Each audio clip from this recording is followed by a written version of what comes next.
During the Group of Seven summit in Hiroshima, 2 Democratic lawmakers from California have formally requested that President Joe Biden bring up the matter of a U.S. Navy officer who is currently imprisoned in Japan once more.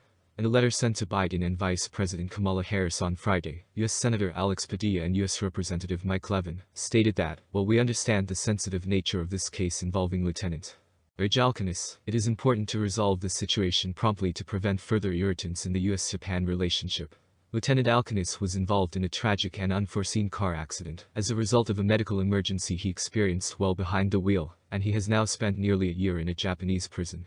Despite numerous attempts at intervention from your administration, including those of Ambassador Rahm Emanuel and National Security Advisor Jake Sullivan, the pair wrote, Lieutenant Alkonis's case is still stuck in the Japanese system.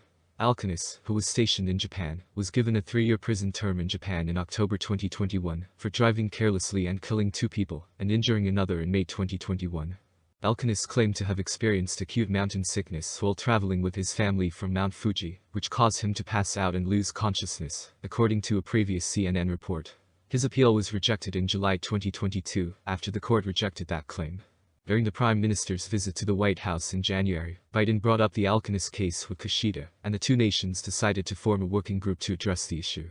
Nevertheless, a handwritten note to his wife states that Alkonis has since expressed desperation over his predicament. He stated as much in a letter dated April 30 that was given to CNN. "I'm not doing that good," he wrote. "Recently, it seems as though the walls and bars are making my cell even smaller." In accordance with the Council of Europe's Convention on the Transfer of Sentenced Persons, his family has asked that he be returned to the U.S. so that he can complete his sentence there. Lieutenant Alkonis is an exceptional officer, and his service records demonstrate this, according to the Democratic lawmakers, who wrote, "We believe he deserves better. We ask that you insist upon a prompt prisoner transfer under the Council of Europe Convention on the Transfer of Sentenced Persons, so that he, his wife, and their 3 young children can be reunited in California."